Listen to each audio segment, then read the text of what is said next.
வணக்கம் நண்பா. பிக்மி சம்மந்தமான A to Z வீடியோ நிறைய நாளாக போடணும்னு நினச்சிருந்து கடைசி இப்போ தான் வீடியோ பப்ளிஷ் ஆகிருக்கு.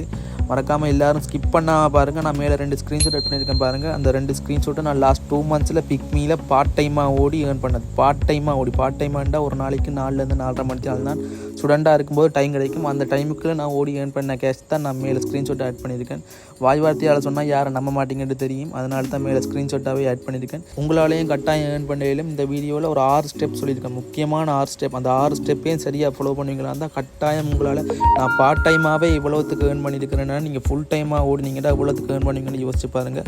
இந்த 6 ஸ்டெப்பும் முக்கியம். இந்த 6 ஸ்டெப்பையும் நீங்கள் சரியாக ஃபாலோ பண்ணுவீங்களா இருந்தால் நீங்கள் இந்த ஏர்னிங்ஸை எடுக்கலாம். ஸோ இந்த 6 ஸ்டெப்பும் 1 by 1 பார்ப்போம். ஸோ இந்த வீடியோவை ஸ்கிப் பண்ணாமல் பாருங்கள். இந்த 8 மாத பிக்மி அனுபவத்தையும் இந்த வீடியோவில் ஜஸ்ட் ஒரு 8 minutes வீடியோவிலே நான் சுருக்கமாக சொல்லியிருக்கேன். இதை நீங்கள் கணவர்கிட்ட கேட்டறிஞ்சு நீங்களாக அனுபவப்பட்டு வர்றதுக்குள்ளே உங்களுக்கு புரிஞ்சு போயிடும். அதை நான் ஜஸ்ட் இந்த வீடியோவிலே சொல்லியிருக்கேன். இவ்வளோத்தையும் ஃபாலோ பண்ணி போட்டு நீங்கள் உங்களோட பிக்மியில் உங்களோட ஃபஸ்ட் டேயை ஸ்டார்ட் பண்ணும்போது உங்களுக்கு நல்ல ஒரு ஏர்னிங் எடுக்கக்கூடிய மாதிரி இருக்கும். கரண்ட்டாக இப்போ ஆக்டிவில் இருக்க பிக்மி டிரைவர்ஸோ இல்லாட்டி பார்ட் டைமாக ஜாப் தேடி கொண்டு இருக்கிறாக்களோ இல்லாட்டிக்கு பிக்மியில் இப்படி ஒரு ஜேர்னி ஒன்று ஸ்டார்ட் பண்ணுவோம், பிக்மியை ஸ்டார்ட் பண்ணி ஓடி பார்ப்போம் என்ன மாதிரிக்கிண்டு அப்படி நினைக்கிறாக்களோ யாராக இருந்தாலும் சரி கட்டாயம் இந்த வீடியோ யூஸ்ஃபுல்லாக இருக்கும். இதில் பிக்மி டிரைவர்ஸாக கரண்ட்டாக இருக்கிற ஆக்களே கணக்கை பிள்ளை விடுவாங்க, அவங்களுக்கு பெருசாக ஓட்டம் இருக்காது.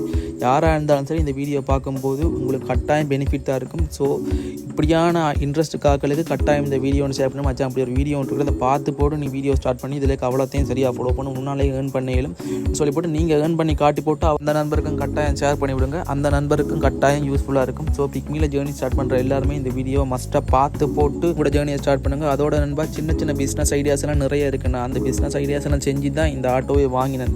கிட்டத்தட்ட இந்த ஆட்டோ வாங்கல 8.5 லட்சம் ரூபா. அது கிட்டத்தட்ட ஒரு வருஷம் அந்த கேப்புக்குள்ளேயே சேர்த்துட்டேன். சின்ன வேலை தான், நீங்கள் எதிர்பார்க்குற மாதிரி கஷ்டமான வேலையில் நான் நோகாமல் இருந்த இடத்துல இருந்து ஃபோனை தோன்றுறது சின்ன ஐடியா நிறைய இருக்குது. நான் எல்லாத்தையும் 1 by 1 சொல்லித்தரேன். உங்களுக்கு இன்ட்ரெஸ்ட் இருந்தால் கேளுங்க கமெண்ட்டில். ப்ரோ இந்த பிஸ்னஸ் ஐடியா சொல்லுங்கள் ப்ரோன்னு கமெண்ட்டில் கேளுங்க, நான் கட்டாயம் சொல்லித்தரேன்.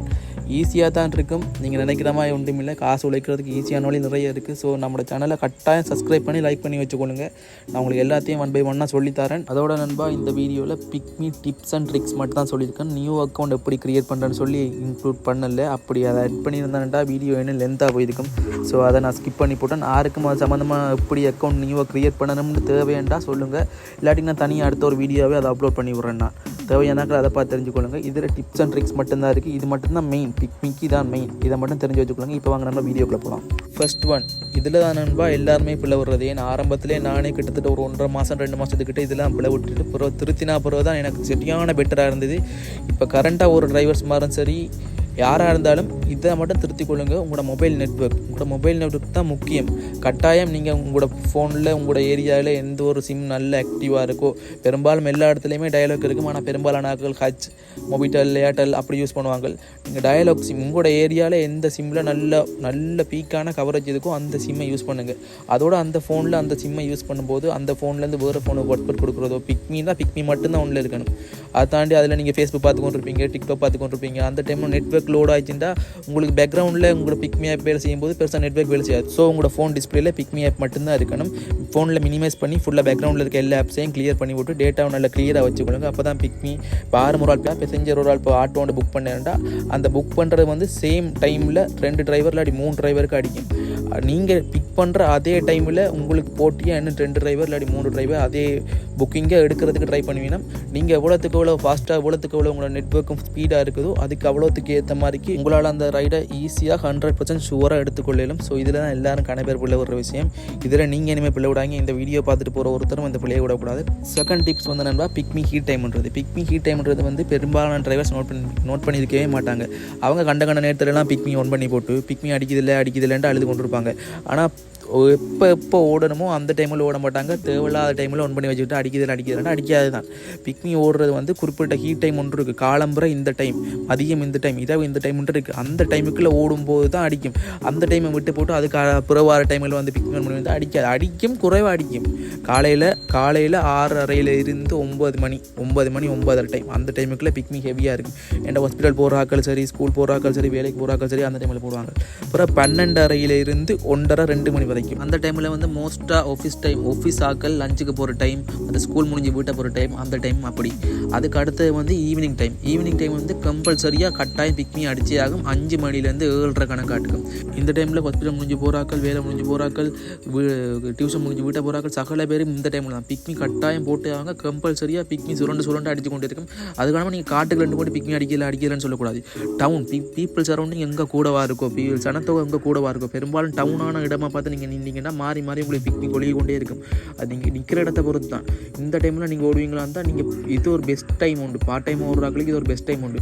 காலையில் நீங்கள் ஓடுறது, மத்தியானம் ஓடுறது எல்லாம் பார்க்கும்போது இந்த இதவு டைம், இந்த 5 மணிலேருந்து 7 மணி டைம், இந்த டைமுக்குள்ள நீங்கள் ஓடும்போது காலம்பரம் மதியம் சேர்த்து ஓடுறது நீங்கள் இந்த ஒரே டைமில் நீங்கள் ஏர்ன் பண்ணிக்கொள்ளலாம். ஸோ இந்த டைமை யாரும் மிஸ் பண்ணிடாங்க. இதோட நம்ம பிக்மி வந்து ஃப்ரைடே, சாட்டர்டே, சண்டே இந்த 3 நாள் பிக்மி அடிக்கிறது சரியான மாதிரி கூடவா இருக்கும். இந்த 3 நாள் மஸ்ட்டாக ட்ரை பண்ணி பாருங்கள். இதில் ஞாயிற்றுக்கிழமை, சண்டே வந்து இன்னும் கூடவா இருக்கும். மற்ற கிழமைகளோட ஒப்பிடும்போது, இந்த மிச்ச 6 நாளோட ஒப்பிடும்போது ஞாயிற்றுக்கிழமை, சண்டே நீங்கள் ஓடுற பிக்மியே தனி மாதிரி இருக்கும், வேறு மாதிரி தான் இருக்கும். நீங்கள் ஒருக்கா ட்ரை பண்ணி பாருங்கள். அந்த அண்டு தான் முழு சனமும் மூட்டணிக்கும். அந்த அண்டு தான் பெரும்பாலான டிரைவர்ஸ் ஒப்பில் தான் இருப்பாங்க. இந்த ஞாயிற்றுக்கிழமை தான் இன்றைக்கு ஓடாமல் நிற்போம் அப்படி நினைப்பாங்க. அப்படி நீங்கள் நினைக்காம நீங்கள் அந்த ஒரு நாள் லீவ் எடுக்கணும். கம்பல்சரியாக லீவ் எடுத்தே ஆகும்னா திங்கக்கிழமை எடுங்க, இல்லாட்டி செவ்வாய்க்கிழமை எடுங்க. திங்கள், செவ்வாய், புதன், வியாழன் அந்த 3 நாளில், அந்த 4 நாளில் ஏதாச்சும் 1 நாளில் லீவ் எடுத்துக்கொள்ளுங்க.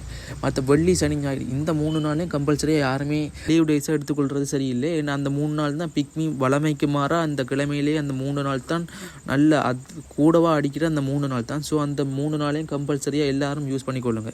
தேர்ட் டிப்ஸ் வந்து நண்பா, பிக்மி கேன்சலேஷன்ற நண்பா. இப்போ ஏதாவது ஒரு பிக்மி ஒன்று வருது, நீங்கள் மாறி கிளிக் பண்ணுறேன்னு சொல்லி போட்டு நீங்கள் அவசரத்துக்கு பிக்மியை கேன்சல் பண்ணுறீங்க. பிக்மியை கேன்சல் பண்ணிங்கன்னா வந்து அடுத்த நான் மேலே ஸ்க்ரீனில் ரைட் சைடில் ஆட் பண்ணுற பாருங்க நண்பா. அது வந்து கமர்ஷியல் ரேஷியோன்னு சொல்லி அது ஒவ்வொருத்தரும் ஒவ்வொரு ஆள்ற ஃபோன்லேயுமே பார்க்கலாம். சாரி நண்பா, கம்ப்ளீஷன் ரேஷியோ. ஒரு ஆக்கள் அக்கௌண்ட்லேயுமே நீங்கள் டெய்லி அது உங்களுக்கு ரீசெட் ஆகிக்கொண்டே இருக்கும். அது நீங்கள் ஒவ்வொரு நாளும் கேன்சல் பண்ணுற விதத்தை பொறுத்து, நீங்கள் கேன்சல் பண்ணுறது, ட்ரிப் மிஸ் பண்ணுறது, அதெல்லாம் போய் அங்கே தான் செய்யணும் கமர்ஷியல் ரேஷியோன்னு சொல்லி. இது எப்படி என்றால், நீங்கள் இப்போ ஒரு 5-6 பேர் நிற்கிறீங்க, உங்களோட பிக்மி டிரைவர் ஒரு சரௌண்டிங்காக நிற்கிறீங்க, ஒரு 5-6 பேர் நிற்கிறீங்க. நீங்கள் 2-3 ஓட்டம் கேன்சல் பண்ணிங்க, 2-3 ஓட்டம் எடுக்காமல் விட்டுட்டீங்க. அப்படி எடுக்காமல் விடும்போது உங்களுக்கு சைட்டில் நிற்கிற, ரைட் சைடில் நிற்கிற டிரைவர் அவருக்கு பிக்மி அடிச்சு அவர் போயிடுவார், லெஃப்ட் சைடில் நிற்கிற டிரைவர் அவருக்கு பிக்மி அடிச்சு அவர் போயிடுவார். உங்களோட இன்றைக்கி எல்லா டிரைவர்ஸ் மேலுமே பிக்மி அடிச்சு அவங்க போயிடுவாங்க. கடைசியாக தான் நீங்கள் போவீங்க. அதுவும் நீங்கள் போகிறதுக்கு சரியான லேட் ஆகும்.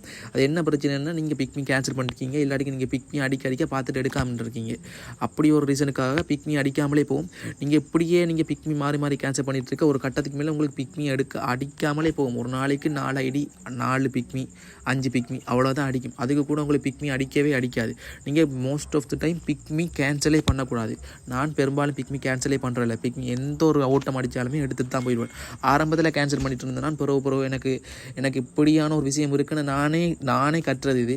அதுக்கு பிறகு நான் இப்படி கேன்சல் பண்ணுறதில்ல. எந்த ஒரு ஓட்டமாக இருந்தாலும் எடுத்துகிட்டு போயிடுவேன். அது தண்டைப்பாட்டிலேயே போய் கொண்டு தண்டைப்பாட்டிலேயே பெரிய ஓட்டங்களை உழவு வலிக்கணும். So most of the time யாருமே பிக்மியை கேன்சல் பண்ணுறது தவிர்த்து கொள்ளுங்க. இனியிலண்டு இக்கட்டான்னு சொல்லலை. அப்போ என்ன ப்ரோ, பிக்மியே கேன்சல் பண்ணக்கூடாதாண்டா? பிக்மி கேன்சல் பண்ணக்கூடாது இல்லை. நீங்கள் நிற்கிற இடத்தை பொறுத்து ஒரு ஓட்டம் 2 ஓட்டம் அப்படி அதே கூட தான் ஒரு ஓட்டம் அப்படி கேன்சல் பண்ணலாம். இப்போ நீங்கள் டவுனில் நின்றீங்கன்னா தாராளமாக வேணும் சொல்கிறேன். இப்போ ஒரு ஓட்டம் நீங்கள் அடிக்கிறது, நீங்கள் பெரிய ஓட்டம் எதிர்பார்த்து கொண்டிருக்கீங்க, என்ன நீங்கள் கேன்சல் பண்ணி போட்டு நிற்கலாம். ஓகே, உங்களோட அந்த பெரிய ஓட்டத்தை எதிர்பார்த்து கொண்டு. அப்போ ஒரு ஓட்டம் என்ன டவுனில் நிற்கிறபடியே கட்டாயம் சனப்பழக்கம் இதுக்கு ஆச்சும் ஒரு ஆள் போடுவாங்க. ஆச்சும் டிரைவர்ஸ் மேலே எல்லோரும் கொஞ்சம் வெளியே போனால் பிறகு அப்போ அந்த இடத்துக்கு உங்களுக்கு ஒரு வேகன்சி ஒன்று இருக்கும். அந்த இடத்துல 6 ஆள் போடும்போது அது உங்களுக்கு கட்டாயம் அந்த பிக்மி கொழுவும். அது நீங்கள் டவுனில் நிற்கும்போது ஓகே. இது நீங்கள் வெளியே எங்கேயும் போட்டு அடிக்கிற பிக்மியெல்லாம் கேன்சல் பண்ணி கொண்டு இருந்தீங்கன்னா அவ்வளோ தான், உங்களுக்கு பிக்மியே அடிக்காது. ஸோ இதை நீங்கள் மோஸ்ட் ஆஃப் த டைம் பிக்மியை கேன்சல் பண்ணுறதையே குறைச்சி கொள்ளுங்கள். பிக்மி ரைடுகளை கேன்சல் பண்ணாதீங்க. அடிக்கிற பிக்மிகளையும் எடுத்து ஓடுங்க. அது உங்களுக்கு 5th டிப்ஸ். 5வது டிப்ஸ் வந்து நண்பா, பிக்மி ரேட்டிங்கிறது வந்து நீங்கள் பெரும்பாலான டிரைவர்ஸில் கேட்டால் அப்படி அங்கே ஒரு கொட்டையும் இல்லை. சாரி, அங்கே அப்படி ஒன்றும் இல்லை. பிக்மி எனக்கே ரேட்டிங் இல்லை, நான் ஓடிக்கொண்டு தான் இருக்கேன். ஓடலாம், பிக்மி ரேட்டிங் இல்லாட்டிக்கும் ஓடலாம், பிரச்சனை இல்லை. ஆனால் பிக்மி ரேட்டிங் இருந்தால் எனக்கு என் லாஸ்ட்டில் இருந்த நான் ரேட்டிங்கை காட்டுறேன் பாருங்கள். 9.2 இருந்தது. இப்போ எனக்கு ஒரு சில காரணங்களால் நான் உங்களுக்கு அடுத்த இதில் சொல்கிறேன். ஒரு சில காரணங்களால் பிக்மி ரேட்டிங் வந்து குறைஞ்சிட்டு, அப்புறம் அதனால் நான் 9.2 இருக்கும்போது நான் ஓட்டம் போகிறேன். இப்போ 7.8 இருக்கும்போது நான் ஒரு ஓட்டம் போகிறேன். அது பிக்மி ரேட்டிங் இப்போ அதிகமாக இருந்துச்சுன்னா, ஒரு டிரைவர் வந்து நாங்கள் வளமையாக இப்போ நாங்கள் 4-5 டிரைவர் மாதிரி நிற்கிறோம். அந்த இடத்துல நிற்கும்போது ஒரு டிரைவர் வந்து எந்த ஒரு பிக்மியை கேன்சல் பண்ணாமல் அவருக்கு 9.2 ரேட்டிங் இருக்குமா இருந்தால் அவர் தான் அந்த இடத்துல இருந்து ஃபஸ்ட் ஃபஸ்ட்டாக பிக்மி அடித்து அந்த இடத்துலேருந்து வெளியே போவார். பிக்மி ரைட் புக் ஆகி அவர் தான் முதல்ல வெளியே போவார். அவருக்கு தான் அவருக்கு அடிக்கிற சேம் பிக்மி எங்களுக்கு அடிக்கிறதுக்கு முன்னம் அவருக்கு ஒரு செகண்ட் ஒரு 1.5 மில்லி செகண்ட் முன்னம் அவருக்கு அந்த ரைட் அடிக்கும். அவருக்கு அடித்தா பிறகு தான் அந்த ஓட்டம் எங்களுக்கு அடிக்கும். 1 மில்லி செகண்ட் அவங்களுக்கு தான் அந்த ரேட்டிங் யாருக்கு கூட இருக்கோ அவங்களுக்கு தான் ஃபஸ்ட்டாக அடிக்கும். இது நான் நிறைய தடவை அறிஞ்சது. நிறைய ஓட்டம் அந்த டைமில் 9.2 ரேட்டிங் இருக்கும்போது இந்த ரேட்டிங் எப்படிப்பா கூட்டுறது, எப்படி ப்ரோ கூட்டுறதுன்றா நீங்கள் தாராளமாக உங்களோட வேறு பெசஞ்சர்ஸ்ட்டு நீங்கள் அவங்கள்ட்ட இறங்கும்போது பிக்மியில் 5 ஸ்டார் ரேட்டிங் போட்டு விடுவாங்க. தாராளமாக போட்டு நான் கேட்டு தான் கூட்டினேன். நான் பொய்க்கு சொல்லல, நான் பிக்மி ரேட்டிங்கை கேட்டு தான் கூட்டினேன். நான் யாருமே கேட்காம போடவே மாட்டாங்க, கேட்டால் தான் போடுவாங்க. பெரும்பாலானாக்கள் மறந்துடுவாங்க. ஸோ நீங்கள் இறங்கும்போது அவங்கள்ட்ட கேளுங்க, இப்போ பெசஞ்சர்ஸ்ட்டு கேளுங்க. இறங்கும்போது மறக்காம அந்த 5 ஸ்டார் ரேட்டிங்கை போட்டு விடுங்க. இறங்கும்போது நீங்கள் கேஷை வாங்குறதுக்கு முன்னமே அந்த ஒரு ரேட்டிங் இருக்கா போட்டு விடுங்க. அந்த ரேட்டிங் இருக்கா போட்டு விடுங்க. கட்டாயம் 5 ஸ்டார் ரேட்டிங்கை போட்டு விடுவாங்க. நான் அப்படி கேட்டு தான் வாங்கினா, நான் பொய்க்கு சொல்லலை. 5 ஸ்டார் ரேட்டிங் தச்சமே எனக்கு ரேட்டிங் குறைஞ்சிடும். அது என்ன காரணம்டா, இதுதான் 6th டிப்ஸ். என்னென்னா நீங்கள் பிக்மி கம்பல்சரியாக ஒரு நாள் இப்போ நீங்கள் இன்றைக்கு ஓட மாட்டேன்டா, ஒரு நாள் ஓடாமறது வேறு விஷயம். 2 நாள் 3 நாள்லாம் தொடர்ந்து ஓடாமட்டிங்கன்னா தண்டை பாட்டிலே பிக்மி ரேட்டிங் குறையும். உங்களுக்கு பிக்மி அடிக்கிற வீதம் குறையும். நீங்கள் என்ன தான் ரேட்டிங் வச்சுருந்தாலும் நீங்கள் பிக்மி கம்பல்சரியாக நீங்கள் ஒரு நாள் நீங்கள் இல்லை நான் இன்றைக்கு லீவ் தான் எடுக்க போகிறேன் போத்தான் போகிறேன்டா ஒரு ஓட்டம் சரி ஓடிட்டு போயிங்க. ஒரு ஓட்டம் சரி. நான் கடைசியாக 2 மந்த்ஸ் 1 மந்த்ஸாக ஓடலை. போன மாதம் ஃபுல்லாக நான் ஓட இல்லை. அதனால தான் எனக்கு 9.2 இருந்த ரேட்டிங் தண்டை பாட்டிலே குறைஞ்சி 7.8 விட்டுட்டாங்க. அதான் பிரச்சனை.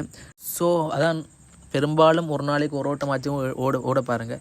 இல்லை ப்ரோ எனக்கு ஏழாவது காய்ச்சல் அப்படி இப்படின்றா அது ஒரு பிரச்சனையும் இல்லை. அது இப்படி இருக்கும். என்னென்னா திருப்ப அந்த ஐடி திருப்ப பழைய மாதிரி ஆக்டிவ் ஆகிறதுக்கு கொஞ்சம் டைம் எடுக்கும். ஒரு 6 to 7 days அந்த மாதிரிக்கு டைம் எடுக்கும். ஏன்டா நான் 1 month கிட்ட 1 month இல்லை கூட தான் அவ்வளோ நாள் பிரேக் எடுத்தது. கிட்டத்தட்ட என் ஐடி ஓரளவுக்கு ஆக்டிவ் ஆகிறதுக்கு 7 days கிட்ட எடுத்தது. ஸோ அதான் நான் லாஸ்ட் கொஞ்சம் வீடியோஸ் அப்படி இருந்துமே அவ்வளவு தான் ஏர்ன் பண்ணி போட்டேன். பார்ட் டைமாக தான் ஓடி போட்டேன். அதுலேயே அவ்வளோ ஏர்ன் பண்ணான். அப்போ என் ஐடி இன்னும் ஆக்டிவ்லேருந்து எவ்வளோத்துக்கு ஓடி பண்ணி யோசிச்சு பாருங்கள். ஸோ அதான் பெரும்பாலும் இல்லை இனிலாண்டு உங்களுக்கு எல்லாம் தென்பாக இருந்து கொண்டும் ஓடிக்கலாம் போச்சுன்னா அப்படி விடாமல் ஒரு நாளைக்கு ஒரு ட்ரிப்பாவது கட்டாயம் கம்பல்சரியாக ஓடுங்க. அது மட்டும் இல்லை நண்பா, மற்ற இன்னொரு முக்கியமான விஷயம் நான் மேலே ஸ்க்ரீனில் ஆட் பண்ணுறேன் பாருங்க நண்பா. அதே மாதிரி உங்களோட பிக்மி டிரைவர் ஆப் இல்லாட்டி மேப் மற்றது உங்களோட ஃபோன் சாஃப்ட்வேர் அப்டேட் இது எப்போயுமே ஃபுல் அப்டேட்டில் இருக்கான்னு பார்த்துக்கொள்ளுங்க. பிக்மி டிரைவர் ஆப்லேயும் மேப்லேயும் அடிக்கடி அப்டேட் கேட்கும். நீங்கள் அதை அப்டேட் பண்ணி போட்டு இருக்கும் உங்களோட ஃபோனை ஆஃப் பண்ணி ஒன் பண்ணி வச்சுக்கொள்ளுங்க. ஆஃப் பண்ணி ஒன் பண்ண அவசியம் இல்லை, அப்டேட் பண்ணி வச்சுக்கொள்ளுங்க. அடிக்கடி மேப்பில் அடிக்கடி அப்டேட் கேட்கும். பிக்மி டிரைவர் ஆப்பில் ஒரு கிழமைக்கோ இல்லாட்டி 1.5 கிழமைக்கோ இருக்கோ அப்டேட் கேட்கும். மற்றது என்னென்னா உங்களோட ஃபோன் கம்பல்சரியாக ஒரு 4 to 6 GB ரேம் கம்பல்சரியாக இருந்தால் அது உங்களுக்கு பெட்டராக இருக்கும். ஏன்டா ஃபோன் பெர்ஃபார்மன்ஸுக்கு கொஞ்சம் ஸ்பீடாக இருக்கும்.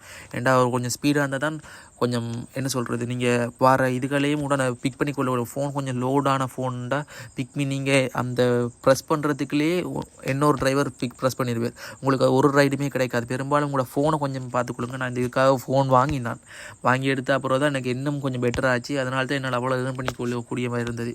பார்ட் டைமாக ஓடி ஏர்ன் பண்ணால் தான் நான் உங்களுக்கு ஆரம்பத்தில் சேவ் பண்ணினது. ஸோ நான் சொன்னதை எல்லாத்தையும் ஃபாலோ பண்ணுங்கள். கட்டாயம் உங்களாலையும் இதை விட கூடவே ஏர்ன் பண்ணலாம். நீங்கள் இந்த லாஸ்ட் வீடியோ இந்த நிமிஷம் வரைக்கும் யார் எத்தனை பேர் கேட்டுக்கொண்டிருக்கீங்களோ அவங்க எல்லோரும் மறக்காமல் ஒரே ஒரு சப்ஸ்கிரைப் பண்ணி ஒரு லைக் பண்ணி விட்டு போங்க. மற்றது நான் வளமையாக சொன்ன மாதிரிக்கு உங்களுக்கு பிஸ்னஸ் சம்மந்தமாக சின்ன பிஸ்னஸ் நான் இந்த ஆட்டோ எடுக்கிறதுக்கு கிட்டத்தட்ட ஒரு 9-10 மாதம் சின்ன வேலை. நான் நோகாத வேலை, குந்திருந்து ஃபோன் தோண்டி கொண்டிருந்து செஞ்ச வேலை. சின்ன பிஸ்னஸ் ஐடியாஸ் எல்லாம் நிறைய இருக்குது. உங்களுக்கு எல்லாம் சொல்லித்தரேன். அப்படி தேவையாண்டா இந்த வீடியோவில் இந்த செகண்டையும் பாஸ் பண்ணி இந்த செகண்டையும் நீங்கள் அந்த பிஸ்னஸ் ஐடியா என்று சொல்லி கமெண்ட்ஸில் பண்ணுங்கள். நான் உங்களுக்கு கட்டாயம் அந்த பிஸ்னஸ் ஐடியாஸ்லாம் என்ன மாதிரி சொல்கிறேன். நெக்ஸ்ட் வீடியோவில் பிக்மி எப்படி ரெஜிஸ்டர் பண்ணுறது, நாங்களாகவே வீட்டில் எப்படி ஓனர் ரெஜிஸ்டர் பண்ணுறேன்னு சொல்லி அப்படி ஒரு வீடியோ தேவைன்னு சொல்லுங்கள். நான் அப்லோட் பண்ணுறேன். இல்லாட்டிக்கு நானாகவே அப்லோட் பண்ணுறேன். கட்டாயம் ஃபுல் வீடியோ பார்க்குறாக்கள் எல்லாம் லைக் பண்ணுங்கள். உங்களுக்கு கிட்டத்தட்ட வாய் வலிக்க இந்த 8 மாத பிக்மி அனுபவத்தையும் நான் 8 மாதமாக கட்டுறதை உங்களுக்கு ஒரே வீடியோவில் இந்த ஒரு வீடியோவை பார்த்து போட்டு நீங்கள் ரைட் பண்ணும்போது உங்களுக்கு ஃபஸ்ட் டே மாதிரியே இருக்காது. கட்டாயம் நான் சொன்னது எல்லாத்தையும் ஃபாலோ பண்ணுங்கள். ஸோ மறக்காமல் லைக் பண்ணி சப்ஸ்கிரைப் பண்ணி சப்போர்ட் பண்ணுங்கள் நண்பா. டைம் இப்போ சரியாக 12 ஆகிட்டு அந்த நித்திர கலக்கத்தில் உளறி வச்சுருக்கேன். நான் எல்லாமே யூஸ்ஃபுல்லான விஷயந்தான். சரி, ஓகே நண்பா, பாய்.